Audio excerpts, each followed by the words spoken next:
Where did you?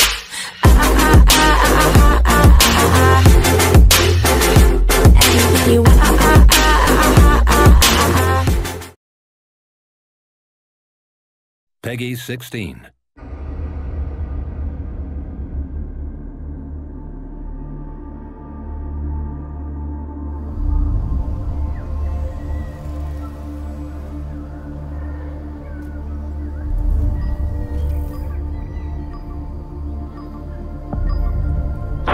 Prepare for Planetfall.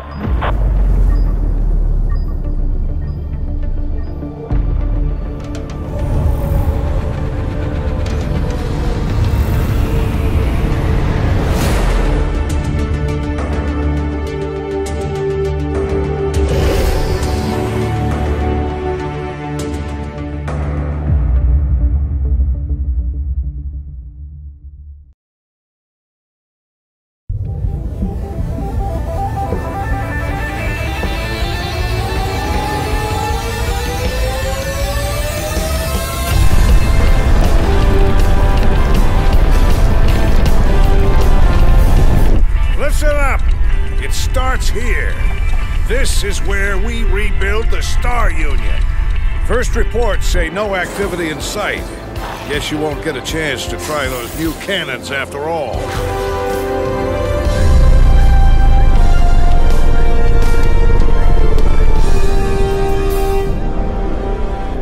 Reporting back to base.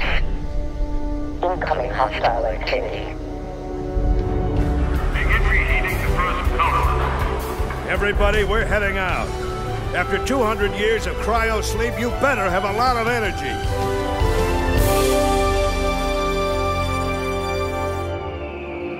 Keep your visors peeled. I'm starting to have a feeling we're not alone. Chief, take a look at this. What a cool flower. Great. Pick it up and send it to your mother. Chief, whoa! Enemy troops, dead ahead! Shit! Stand down, or we'll squash you like insects. You would die for a fallen empire? No more! Drop your weapons and dismount that dinosaur! Right now! Never. The empire you serve is long gone. You freed yourself. You listen to her, and that is the last thing that you'll ever hear. Don't let him control you again. Surrender! If you want to live in 5, 4, 3, 2, 1!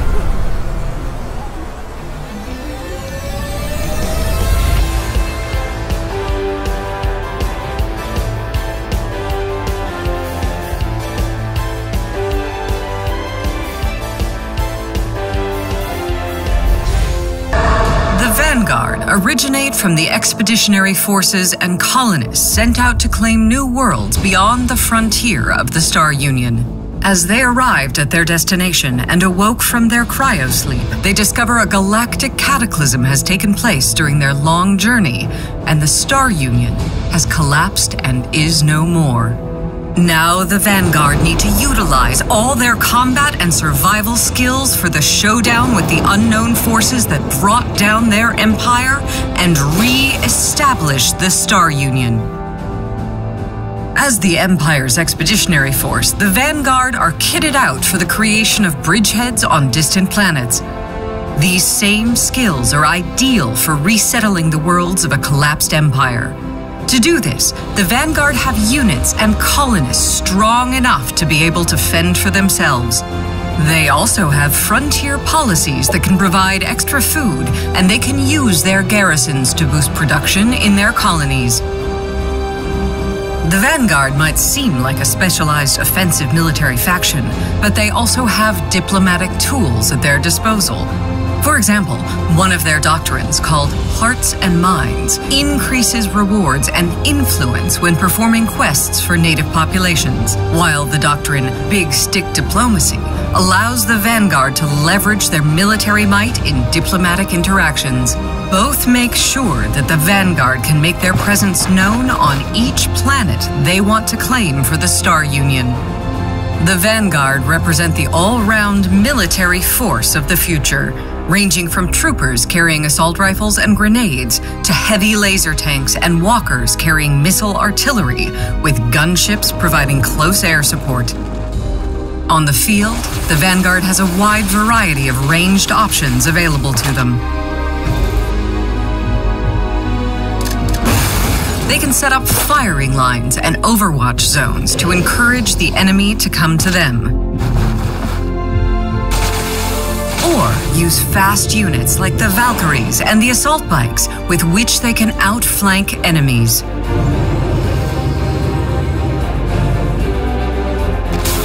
They can even call in a drop pod to deploy troops behind enemy lines. The Vanguard also use drones and robots, like their Owl Scout, that can target paint enemies so that those enemies are easier to hit.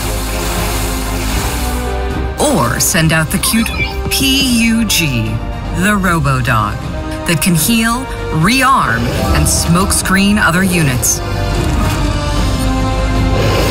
With their awesome arsenal, hardened frontier spirit, and no-nonsense approach, the Vanguard have a fighting chance of restoring the Star Union to greatness.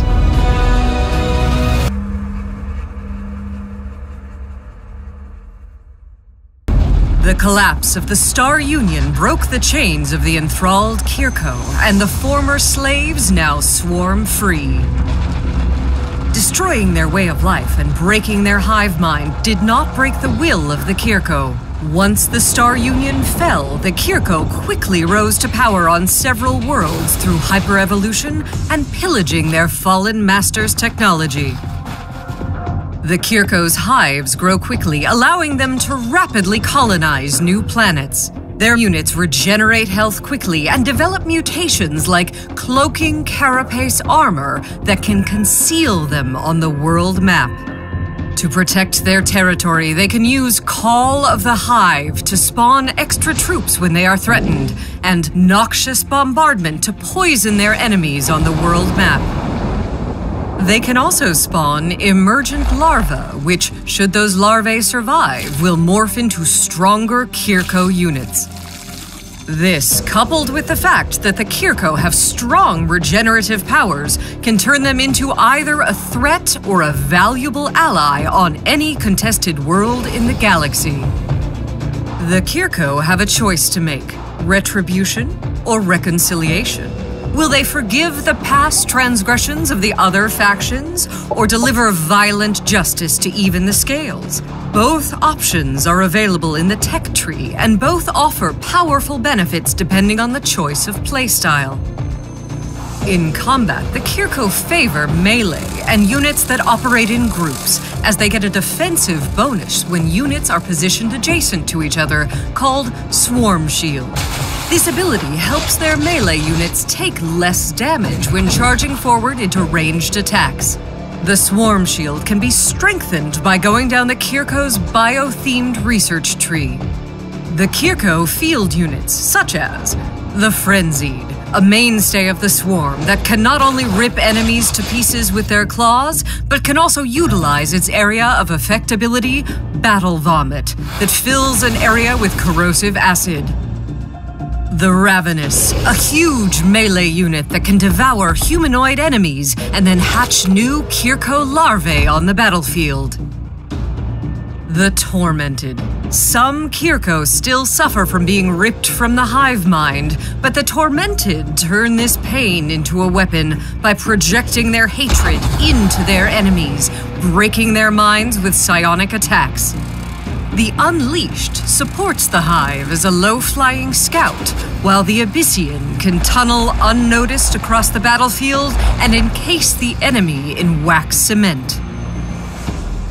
With a sense of lost unity from their shattered hive mind, the Kirko now have to decide alone what future to pursue. They can unleash their pain to ensure the other factions suffer as greatly as they have, or they can seek to reconcile with the other inhabitants of a new world and work together to rebuild.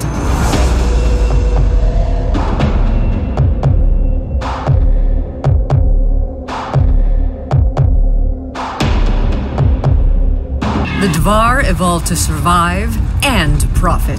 Being stranded on a barely habitable planet when the Star Union fell left the Dvar with only one choice: to dig in and develop new technology that would allow them to withstand the harsh environment. They built vast processing complexes to tear nature apart and exploit every resource they could get their hands on. Once they land on a planet, the Dvar deploy a vast array of heavy industrial machinery to allow them to quickly extract anything of value from the environment. Their scout, the Prospector, can be set to scavenge distant wilderness sectors, collecting energy and other raw materials to help develop the fledgling colonies. As the Dvar become settled, they can even shatter mountains, giving more space to their colonies. And for those unfortunate enough to enter a war against the Dvar, a tectonic shift can be triggered, spawning a mountain range in the middle of their territory, causing massive destruction. With their strong industrial focus, the Dvar can rapidly upgrade their colonies and produce new units.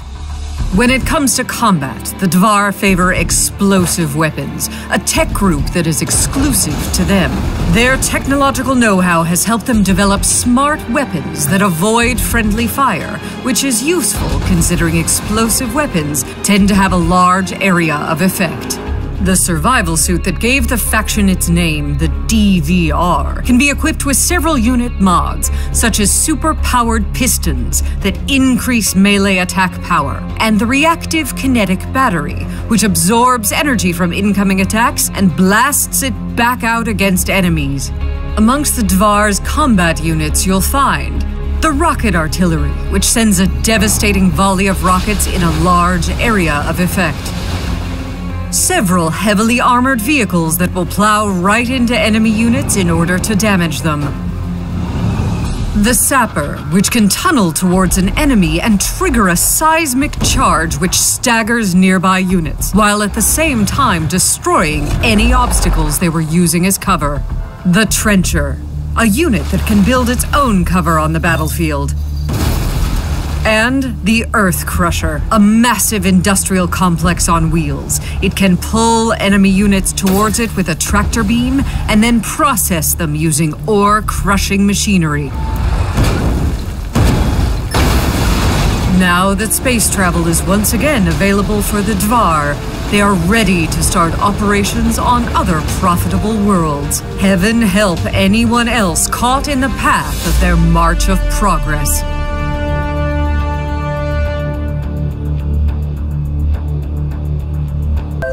An expedition of bioengineers found themselves trapped on an untamed planet when the Star Union collapsed. In order to survive, the terraformers resorted to their own experimental genetic alterations. Now, generations later, they have resurfaced as the Amazons, an all-female species who have grown to master and exploit their surroundings. With the re-emergence of interstellar travel, the Amazons have detected new threats to their symbiosis and have mobilized to fight those enemies with their highly mobile and stealthy forces, accompanied by genetically engineered alien life forms who carry out their will. Amazons thrive in forested sectors and can use the rapid reforestation technique to spread forest sectors and revitalize wastelands through terraforming. Amazons move fast through such terrain, which most other enemies and factions do not. They can also overgrow enemy colonies to reduce their food income by using entangling overgrowth. Their mastery of nature allows them to expand their colonies quickly, using doctrines like progressive cultivation and ecological construction to get extra food and extra production, respectively, or selective breeding to produce cheaper animal and mounted units. This growth can also be used to harm their enemies.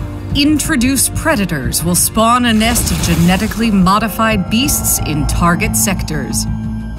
In combat, the Amazons make use of field pylons, immobile structures that can heal, buff, or call wildlife to come battle their enemies.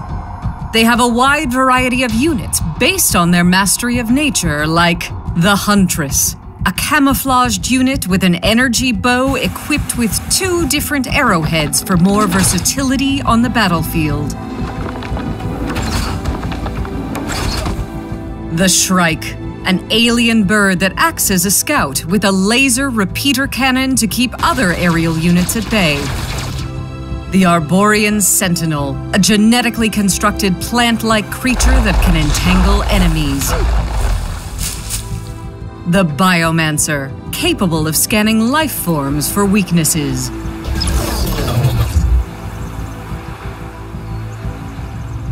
The Pteranodon, a massive alien monster with a roar terrifying enough to cause panic. Plus, the Amazons put lasers on its head.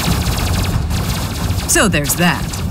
With the void storm subsiding and once again making interstellar travel possible, the biotech goddesses of the Amazon have set out to the blasted worlds of the Star Union to establish new natural paradises. Try not to get in their way.